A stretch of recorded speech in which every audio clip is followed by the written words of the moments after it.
Esta miniserie acerca de la lucha del cristiano y toda la armadura de Dios. Efesios 6, 10 al 19 dice así la palabra de nuestro Dios y vamos a proyectar la lectura en pantalla. Por lo demás, hermanos míos, fortaleceos en el Señor y en el poder de su fuerza. Vestíos de toda la armadura de Dios para que podáis estar firmes contra las acechanzas del diablo.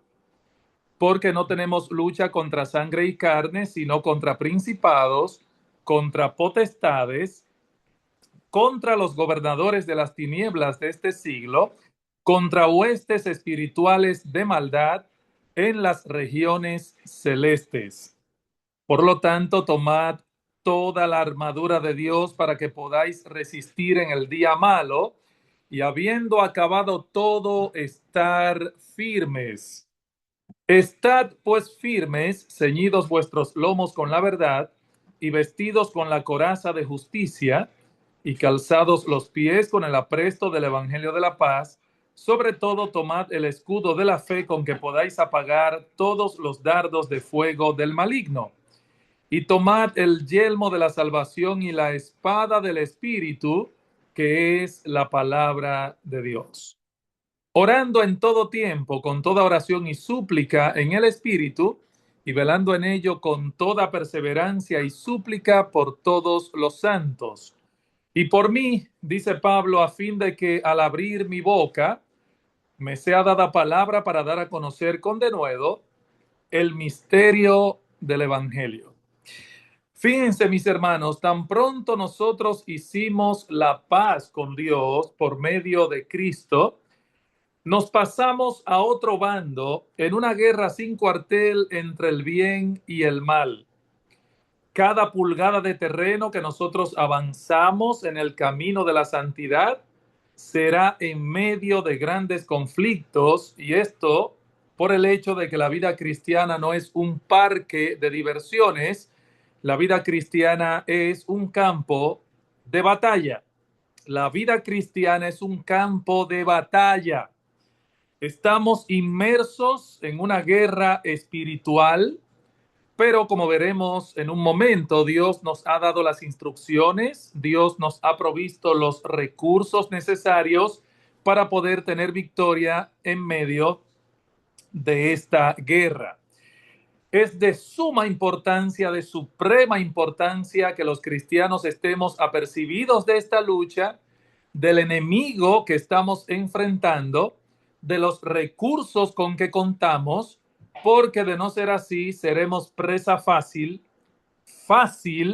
de las seducciones y de los engaños del enemigo de nuestras almas. Así que ese es el tema que quiero comenzar a ver con ustedes, a tratar a partir de este día, la lucha del cristiano, la lucha del cristiano. Y para ello quisiera que veamos, en primer lugar, la realidad de la lucha. Eso es lo primero que vamos a ver. La realidad de la lucha. Yo creo que ya leímos el pasaje y espero que le hayan prestado atención, hermanos, pero si hay algo que salta a la vista de inmediato cuando leemos ese texto de Efesios 6:10 en adelante, si hay algo que llama nuestra atención son las figuras, las metáforas militares que el apóstol Pablo utiliza para describir la vida del cristiano. ¿Se dieron cuenta, hermanos? Pablo está presentando aquí una batalla, una guerra espiritual a la que debemos ir con todo el equipo de combate, no con una parte, no, con todo el equipo de combate, con la parte ofensiva y con la parte defensiva.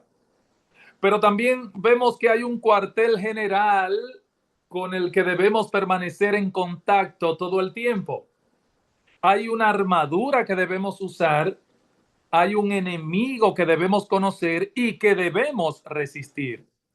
El cristiano es nada más y nada menos que un soldado en medio de una guerra. Eso es un cristiano. Yo creo que pocas cosas son tan horrorosas como la guerra. Y lo que Pablo está describiendo aquí no es a un soldado en medio de un desfile militar. No. Lo que Pablo está describiendo aquí tampoco es una parada militar que uno puede observar ciertos días especiales cuando hay ciertos desfiles en las diferentes ciudades, la parte folclórica. Pablo no está describiendo esto aquí a un soldado en una parada o en un desfile militar. El apóstol Pablo está describiendo aquí a un soldado en tiempo de guerra, en medio del campo de batalla. Hermanos, la vida cristiana es una guerra. Eso es lo que vemos una y otra vez a lo largo del Nuevo Testamento. Por ejemplo, en Romanos capítulo 13, versículo 12, el apóstol Pablo nos exhorta a vestirnos las armas de la luz. Y en 2 capítulo 10, versículo 4, véanlo ahí en pantalla, Pablo nos dice que aunque andamos en la carne, no militamos según la carne, porque las armas de nuestra milicia no son carnales, sino poderosas en Dios para la destrucción de fortalezas. Se está utilizando un lenguaje violento, un lenguaje de guerra. A Timoteo le exhorta en 2 Timoteo capítulo 2 versículos 3 al 5, él le exhorta a Timoteo a sufrir penalidades como buen soldado de Jesucristo y añade, ninguno que milita se enreda en los negocios de la vida a fin de agradar a aquel que lo tomó por soldado.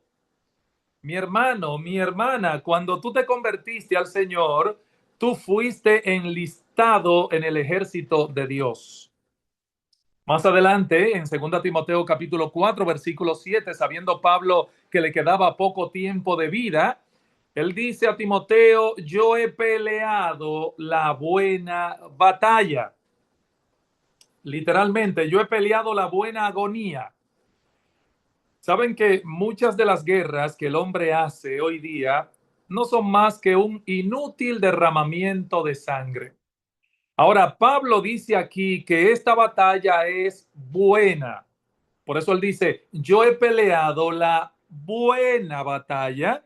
Esta es una guerra, en otras palabras, digna de ser peleada porque tiene que ver con aquello que tiene valor eterno, tiene que ver con aquellas cosas que realmente importan. Esta es una guerra digna de ser peleada. Esta es una buena batalla. De manera que el cristiano es un soldado en medio del campo de batalla. Al menor descuido puede salir gravemente herido e incluso hasta poner en riesgo la vida de otros. Es por eso que el Señor nos exhorta a velar, a estar alertas, porque no estamos en un parque de diversiones, mis hermanos, no estamos en una parada militar, estamos, repito, en medio de un conflicto de enormes proporciones donde cada cosa que hacemos, escúchame bien esto, cada cosa que tú haces en tu vida como soldado, de Jesucristo, claro que sí, un soldado de Jesucristo, cada cosa que hacemos repercute a favor o en contra de nuestro capitán o a favor o en contra de nuestro enemigo. Esto es una guerra, hermanos, una guerra. Ahora yo te pregunto, ¿qué tan consciente estás tú de eso? Mi hermano, mi hermana, ¿qué tan consciente estás tú de que estamos en medio de una guerra? Cuando tú te levantas cada día y te envuelves en tu rutina cotidiana, ¿tú te acuerdas de que vas a librar una batalla? ¿Te acuerdas de que debes andar con cuidado para no pisar una mina explosiva o ser atacado de sorpresa por el enemigo de tu alma? ¿Tú estás consciente de eso? Miren, hermanos, el hecho de que la vida cristiana sea algo extraordinario y maravilloso, porque la vida cristiana es extraordinaria y maravillosa, Y no hay nadie en este mundo más privilegiado que un cristiano, eso es verdad, pero el hecho de que esto sea así no elimina la realidad de que la vida cristiana no es un hobby de fin de semana. Somos soldados en medio de un campo de batalla. Y miren, la vida de un soldado no es fácil, sobre todo en tiempo de guerra. Para ellos, por ejemplo, para un soldado no es un pasatiempo.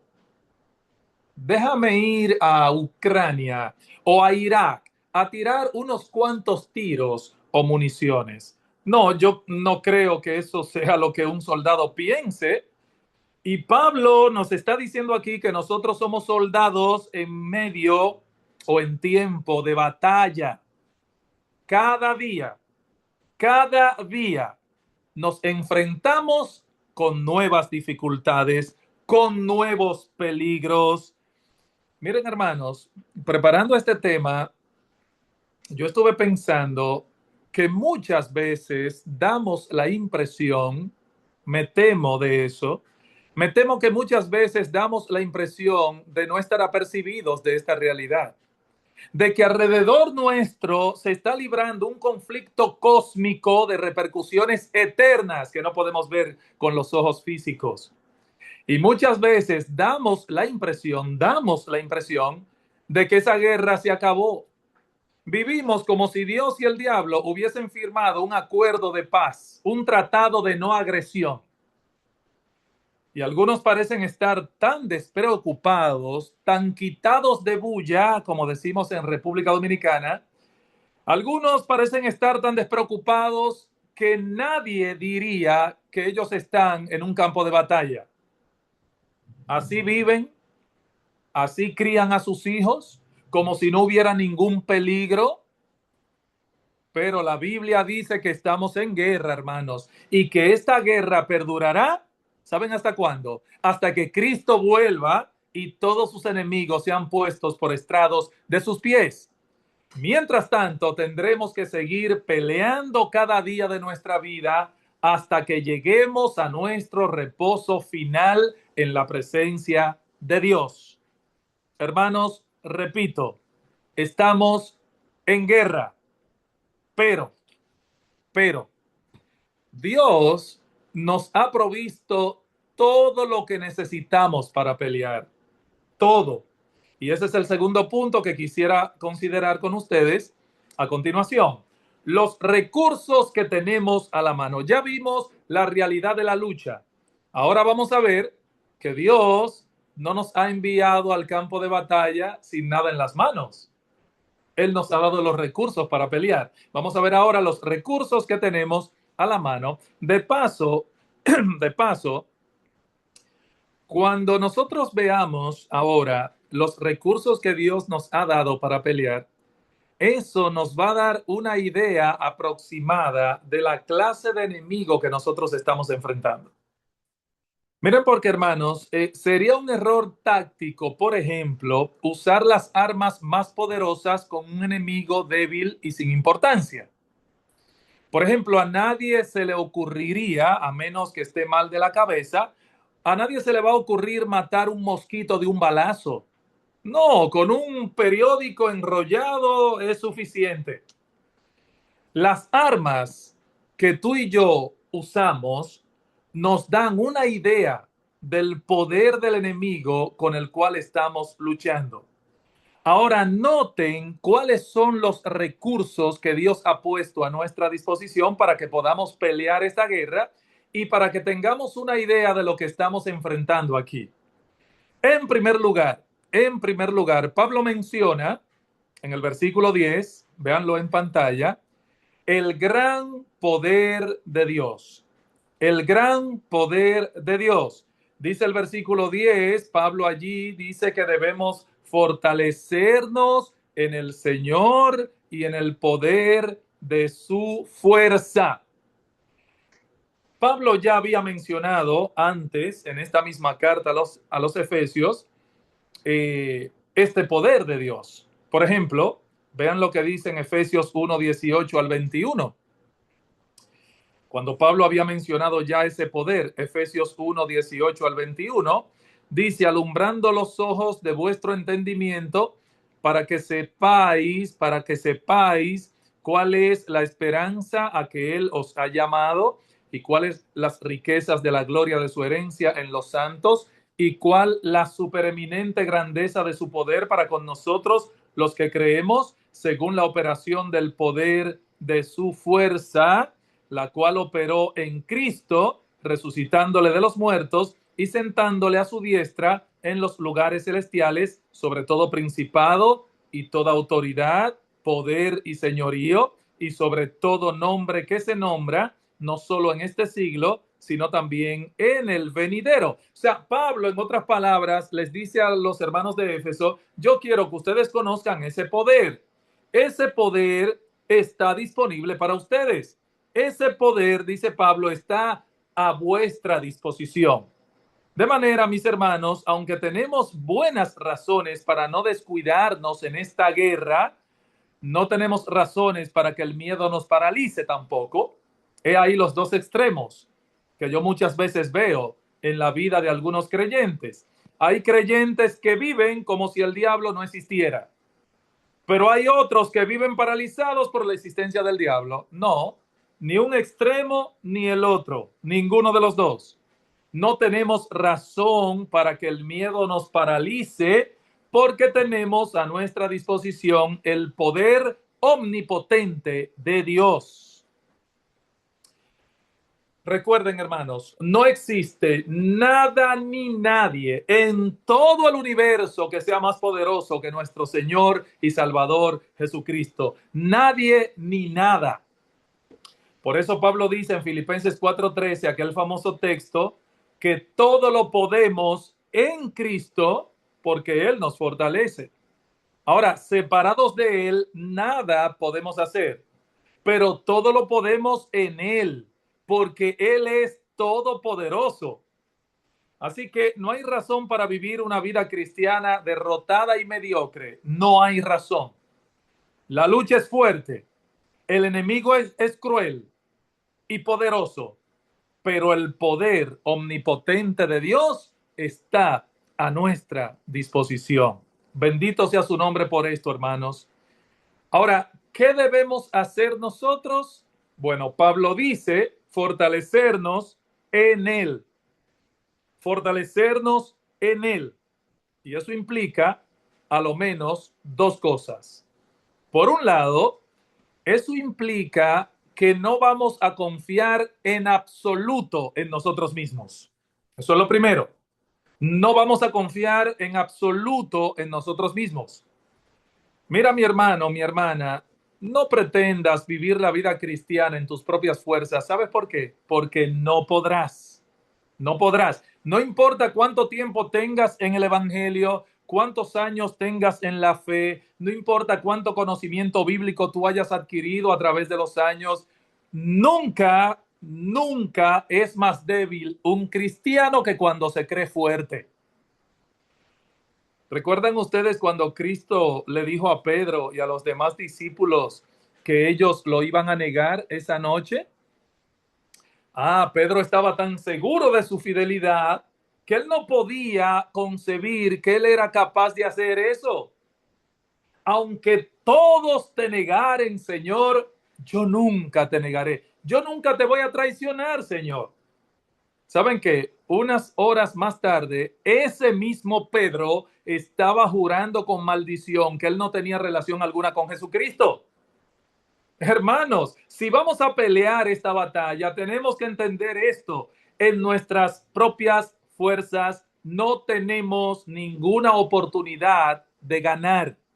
Separados de mí, dice el Señor, nada podéis hacer. Nada, absolutamente nada, separados de Cristo. Es por eso que Pablo dice, véanlo en 2 Corintios capítulo 12, que él se gloriaba en el hecho de ser un hombre débil y frágil. Dice allí, de buena gana me gloriaré, más bien en mis debilidades. ¿Para qué? Para que repose sobre mí el poder de Cristo. Por lo cual, por amor a Cristo, me gozo en las debilidades, en necesidades, en persecuciones, en angustia. ¿Saben por qué? Porque cuando soy débil, entonces soy fuerte, dice Pablo. O sea, fíjense, era la conciencia de su propia fragilidad lo que movía a Pablo a depender del Señor. Él tenía que tener esa conciencia para ampararse en la fuerza de Cristo. Hermanos, no solo debemos reconocer nuestra propia debilidad, sino que activamente debemos depender de Cristo. Debemos reconocer que somos débiles, pero al mismo tiempo depender en todo de Cristo, de Cristo. Ese es el balance. Reconocer que somos débiles, que nosotros mismos no podemos, pero que en Él, en dependencia de Cristo, sí. ¿Y eso cómo se hace, pastor? ¿Cómo se hace? Me preguntará usted. Bueno, en cierto modo, a través de la oración, como alguien ha dicho, la oración de un cristiano no es un intento de forzar la mano de Dios, sino un reconocimiento humilde de impotencia y dependencia. Eso es la oración. Eso es la oración. O sea, cuando un cristiano ora, él está reconociendo delante de Dios que él no puede con ese asunto. Yo no puedo, Señor, pero yo confío plenamente en el hecho de que tú sí puedes. Yo no puedo, pero tú sí. Yo no confío en mí, Señor, pero yo confío plenamente en ti. Yo no puedo, pero tú sí, Señor. Eso es lo que estás declarando cuando oras. Esa es la esencia de la oración. Un reconocimiento humilde de impotencia y dependencia. Y dependencia. Jerry Bridges, en su libro El gozo de temer a Dios, dice: depender de Dios continuamente es orar continuamente. Eso dice Jerry Bridges en su tremendo libro El gozo de temer a Dios. Depender de Dios continuamente es orar continuamente. Orar continuamente. Por eso Pablo dice en 2 Tesalonicenses 5:17 que nosotros debemos que orar sin cesar. Orar sin cesar. ¿Por qué? Porque a lo largo del día, mis hermanos, a lo largo del día vamos a necesitar la asistencia de nuestro Dios para muchísimas cosas. Para poder manifestar el fruto del Espíritu en medio de cualquier situación que se presente. Vamos a necesitar a Dios para tomar decisiones sabias. Vamos a necesitar de Él para resolver conflictos con otras personas, para hacer bien nuestro trabajo y hacerlo con buena motivación. Hermanos, todo eso que he mencionado es imposible sin la ayuda de la gracia de Dios.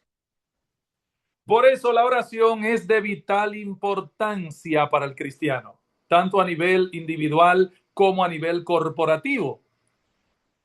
Yo no pienso bien de un cristiano, de una persona que profesa la fe, que no le dé la debida importancia a esta disciplina espiritual.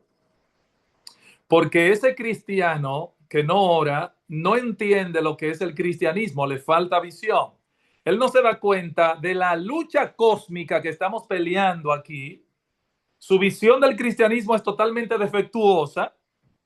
Hermanos, hermanas, estamos en medio de una guerra, en medio de una guerra. Y la oración es el transmisor de guerra que nos comunica con ese cuartel general celestial para recibir cobertura aérea de arriba. Eso es la oración.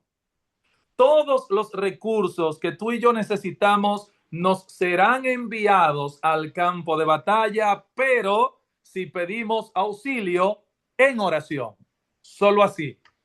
Si pedimos auxilio en oración, todos esos recursos nos van a ser enviados al campo de batalla. Pedro, Mi hermano, sí. mi hermano querido, si tú quieres avanzar en tu vida cristiana, debes entender que tú no podrás ganar una sola pulgada de terreno a menos que sea a través de la fortaleza que Dios da por medio de la oración. Repito, ¿tú quieres avanzar en tu vida cristiana? Lo primero que debes entender es que tú no podrás ganar una sola pulgada de terreno a menos que sea a través de esa fortaleza que Dios da por medio de la oración. Pero hay otro recurso que Dios ha puesto a nuestra disposición. Tenemos que avanzar con este tema y que está estrechamente ligado con el que acabo de mencionar. ¿Cuál es ese otro recurso que Dios ha puesto a nuestra disposición, aparte del gran poder de Él? Bueno, el otro recurso es la armadura de Dios. La armadura de Dios. Versículo 11, Efesios 6. Dice allí, vestidos de toda la armadura de Dios para que podáis estar firmes contra las acechanzas del diablo. Fíjense, vestidos de toda la armadura de Dios. Ahora, hay un orden en el texto que no podemos pasar por alto. Noten que Pablo nos exhorta primero a fortalecernos en el Señor. Eso es lo primero. Y luego nos dice que debemos nosotros ponernos toda la armadura de Dios. Toda la armadura de Dios. Ambas cosas son necesarias y en ese mismo orden, hermanos, en ese mismo orden debemos depender de Dios, pero eso no elimina la responsabilidad que tú y yo tenemos de poner en práctica todos esos elementos de la vida cristiana que nos permitirán enfrentar al enemigo eficazmente. Hermanos, la confianza en Dios no elimina totalmente nuestra responsabilidad en la lucha de la fe. No, somos nosotros los que tenemos la responsabilidad de mortificar nuestros pecados. Somos nosotros los que debemos crecer en gracia y en el conocimiento de nuestro Señor Jesucristo. Somos nosotros los que debemos huir de las tentaciones o de la tentación, cual sea. O sea, tenemos una responsabilidad que debemos cumplir, solo que no podremos llevarla a cabo en nuestras propias fuerzas, pero ambas realidades deben actuar juntas en la vida cristiana. Ambas cosas. O sea, dependemos de Dios, pero eso no elimina nuestra responsabilidad. Por eso dice Pablo, vístanse con toda la armadura de Dios. Vestíos de toda la armadura de Dios. Y en el versículo 13 dice que debemos tomar otra vez toda la armadura de Dios.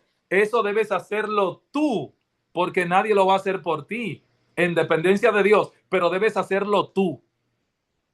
Cada una de las piezas de esta armadura es importante, como vamos a ver ya la próxima semana, Dios mediante. Cada una de las piezas y nosotros debemos ponérnoslas todas, una por una. De manera que Dios no nos ha enviado al campo de batalla con las manos vacías. Todo el poder que necesitamos, toda la armadura, toda la cobertura aérea, todas las municiones, Dios nos las ha provisto todas y en abundancia. En abundancia. El enemigo que estamos enfrentando es poderoso, pero el Dios que tenemos a nuestro lado es todopoderoso. Qué gran diferencia. El enemigo es poderoso, pero solo Dios es todopoderoso. Por eso no hay razón ni para paralizarnos ni para ser mediocres. No hay razón. Y eso nos lleva de la mano a nuestro tercer encabezado. ¿Cuáles son esos enemigos ahora? ¿Cuáles son los enemigos que tú y yo enfrentamos en esta guerra? Bueno, los enemigos que enfrentamos, como yo les decía hace un momento, hermanos, cuando uno contempla los recursos que Dios ha puesto a nuestra disposición, uno se imagina que el enemigo tiene que ser muy poderoso. Pero el apóstol Pablo no nos lo deja a la imaginación. Vemos que él identifica de manera clara quién es, o para ser más preciso, quiénes son, porque son muchos. A ver, ¿quiénes son nuestros enemigos? Noten el versículo 11 otra vez de Efesios 6. Dice, vestíos de toda la armadura de Dios para que podáis estar firmes contra las acechanzas del diablo. Ahí está, el diablo. Es obvio, hermanos, que cuando Pablo habla del diablo, se refiere a un ser personal, no simplemente a un principio abstracto de maldad. No. Pablo está hablando aquí de un enemigo que se opone a los cristianos y que emplea métodos astutos para vencernos. Esa es la idea de la palabra que Reina Valera traduce allí como acechanzas. Es la palabra griega metodía, de donde viene la palabra metódico. O sea que el diablo no ataca a tontas y a locas. Él tiene un plan conforme al cual actúa para hacernos caer. Satanás tiene un plan con cada ser humano, con cada uno. Es el diablo el que endurece el corazón del incrédulo contra el evangelio. Es él quien aleja a los hombres de Dios. Es el diablo quien ha llevado a los inconversos al punto donde están hoy. Él tiene un plan con cada individuo porque él no actúa a lo loco. Él no actúa a tontas y a locas. Tiene un plan para hacernos caer, para extraviarnos doctrinalmente, para que hagamos tropezar a otros, para que dividamos también las iglesias, para que no seamos efectivos en nuestro testimonio. Él tiene un plan. Muchas personas hoy día niegan la existencia del diablo. Yo tengo un compañero de trabajo que me dijo que no cree en la existencia de Satanás. Él no cree que exista un diablo. Vaya. Muchas personas hoy día niegan la existencia del diablo, aunque el hombre siempre va de un extremo a otro, porque también en el otro extremo les gusta coquetear con el ocultismo. Y hoy día se está coqueteando mucho con el ocultismo. Fíjense, niegan la existencia del diablo, coquetean con el ocultismo. Parece contradictorio, pero es así. Eso es el hombre, un manojo de contradicciones. Ahora, la Biblia, la palabra infalible de Dios, nos dice con toda claridad que existe un ser que se llama Diablo y Satanás, que era un ángel poderoso que se llenó de orgullo y soberbia hasta el punto de rebelarse contra Dios y que arrastró consigo a toda una hueste de ángeles que se convirtieron en demonios. ¿Qué tan poderoso es un ángel? Bueno, la Biblia dice que uno solo fue suficiente para matar a 180,000 hombres en una sola noche.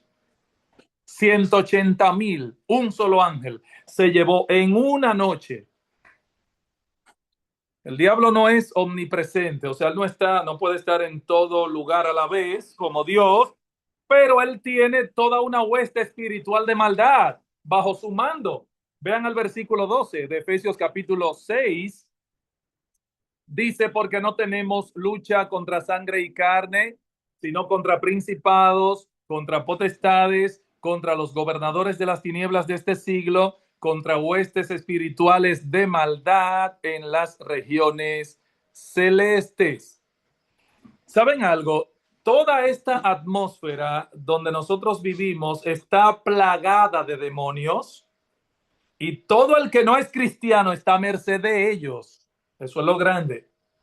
Nuestra lucha no es contra sangre y carne.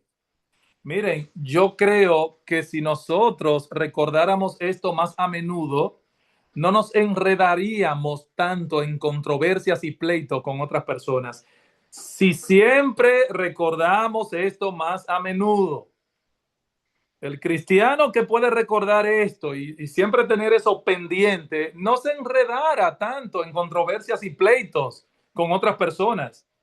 Mi hermano, tus verdaderos enemigos no son aquellos que tú ves con tus ojos, no. No es tu cónyuge inconverso. No es ese compañero de trabajo o de universidad que te vive criticando. Y mucho menos somos nosotros, tus hermanos en la fe.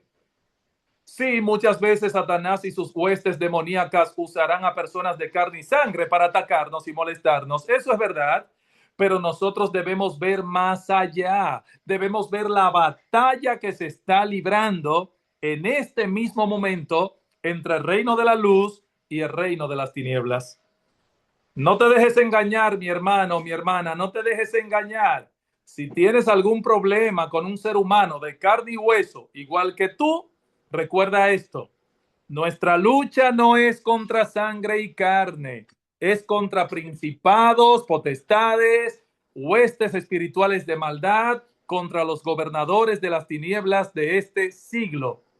Ellos son los que nos ponen resistencia para que no andemos como es digno de nuestra vocación, para que no seamos consecuentes con nuestra fe al interactuar con nuestros hermanos en la fe, al tratar con las cosas del mundo, a relacionarnos con nuestras familias, con nuestro cónyuge, con nuestros hijos, con nuestros padres. Ellos nos ponen resistencia para que hagamos un mal negocio, una mala relación. Es en ese terreno que se libra la peor batalla espiritual de la que Pablo nos habla aquí. Y que nadie piense en esos monstruos que aparecen en las películas de Hollywood. No, el diablo y sus demonios, señores, no actúan así. Ellos no se presentan en esa forma monstruosa. El ataque de los demonios consiste en seguir engañando a los incrédulos, endureciéndolos contra Dios y sus caminos para que los impíos sigan viviendo como unos miserables aquí y finalmente compartan con el diablo y sus demonios una eternidad de miseria en el infierno. Es así como actúa Satanás. Es así como él ataca. Y usted no se da cuenta. Pero ataca también a los cristianos. Claro que sí, ataca a los cristianos. ¿Cómo? Seduciéndolos a pecar para hacerlos ineficaces y para robarnos el gozo de nuestra salvación, para que seamos una mala recomendación de nuestra fe. Es por eso que debemos fortalecernos en Dios y ponernos toda la armadura que Él ha provisto. O sea, no es con cualquier enemigo que estamos peleando, sino con un ser maligno, perverso, con mucho poder, con mucha experiencia, tentando a los hombres. Mucha experiencia tiene el diablo. Siglos de experiencia. Un ser que odia a Dios y odia al pueblo de Dios con cada átomo de su ser. Con un odio total y absoluto. Es más, si hay algo que le molesta al diablo es ver una criatura de Dios, gozando de lo que Dios hace. Al diablo le molesta eso.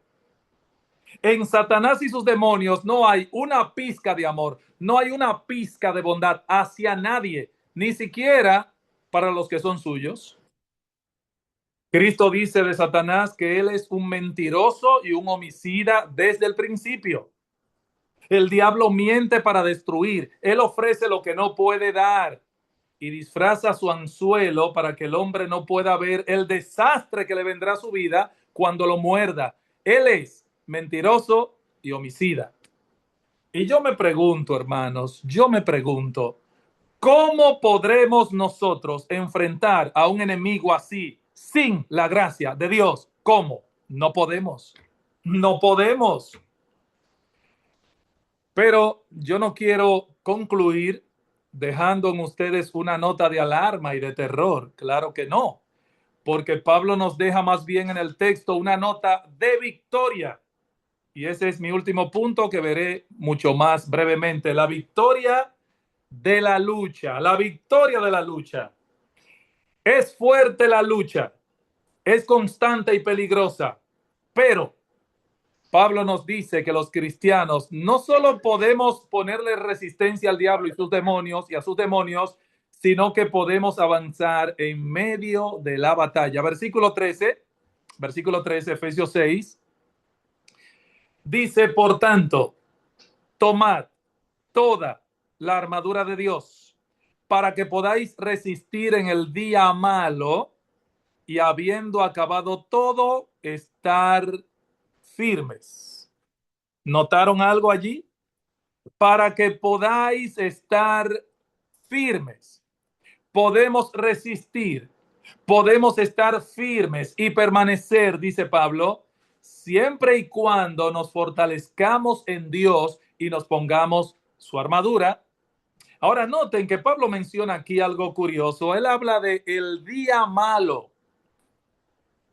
Dice, para que podáis resistir en el día malo. Yo me pregunto, ¿cuál es ese día malo? El día malo que Pablo menciona en este versículo 13 es uno de esos momentos críticos en nuestra vida cuando Satanás y sus huestes nos atacan con más intensidad, hermanos. Siempre estaremos en peligro, siempre estamos en peligro, todo el tiempo nos acechan, pero hay momentos en que somos atacados más intensamente, cuando sentimos que la tentación es casi insoportable. Y yo me pregunto, ¿qué cristiano no sabe lo que es el día malo por experiencia propia? ¿Acaso no fue eso lo que pasó con Job? Job, el diablo no tentó a Job por primera vez cuando le pidió permiso a Dios. Job había luchado con el diablo muchísimas veces en su vida, pero le llegó el día malo. Y Dios, en el misterio, porque es un misterio de la providencia divina, le dio permiso a Satanás para entrar a Job en ese día malo. Lo mismo pasó con los discípulos la noche antes de la crucifixión. Cristo dijo a Pedro: Simón, Simón, allá en Lucas capítulo 22, véanlo en pantalla, Lucas 22:31. Simón, Simón, Satanás os ha pedido para zarandearos como a trigo. El problema es que nosotros no sabemos cuándo va a llegar el día malo. Y por eso es que Pablo dice: estén siempre preparados, vístanse cada día con la armadura de Dios. Ustedes no ven a un soldado, por ejemplo, cambiándose de ropa en medio del campo de batalla, poniéndose el pantalón y las municiones. No, el soldado llega a la batalla armado ya. Él llega preparado. Él no comienza a vestirse ahí, en medio del campo de batalla. Bueno, dice Pablo, hay que tomar la armadura antes porque no sabemos cuándo llegará el día malo. Hay que fortalecerse en Dios antes de ese momento crítico. Mi hermano, mi hermana, tú no sabes en qué momento, Satanás tendrá preparado para ti una tentación mortal. Tú no lo sabes. Por eso es que nuestro Señor Jesucristo nos dice allá en Mateo 26:41, velad y orad. ¿Para qué? Para que no entréis en tentación. Velad y orad todo el tiempo. Ahora noten que Pablo nos dice allí en Efesios que aún en el día malo los creyentes podemos resistir y estar firmes, siempre y cuando nos amparemos en el poder omnipotente de Dios y nos pongamos la armadura de Él pieza por pieza. Hermanos, la lucha no ha terminado todavía y no sabemos las dificultades que tendremos que enfrentar en los días venideros, no lo sabemos, pero mis hermanos amados, nosotros podemos encarar el futuro con confianza. ¿Saben por qué? Porque Dios sigue siendo Dios. Él sigue siendo nuestro castillo fuerte, nuestro defensor. Y eso debe consolarnos a nosotros. No importa qué tan grandes y fuertes sean los obstáculos que tengamos que encarar en el camino. Óyeme bien, mi hermano, mi hermana, ninguna muralla podrá permanecer en pie por más grande y fuerte que la muralla sea, siempre y cuando gritemos en el nombre de Dios. Así que sigamos avanzando en el campo de batalla, con el escudo para defendernos, con la espada del Espíritu para atacar, porque todavía hay mucho terreno que conquistar. Y cuando salgamos al campo de batalla, vamos a recordar aquellas palabras de Dios a Josué, y que sea este nuestro estandarte. Y termino con esto: mira que te mando, que te esfuerces y seas valiente, porque Jehová tu Dios estará contigo a donde quiera que vayas. Amén.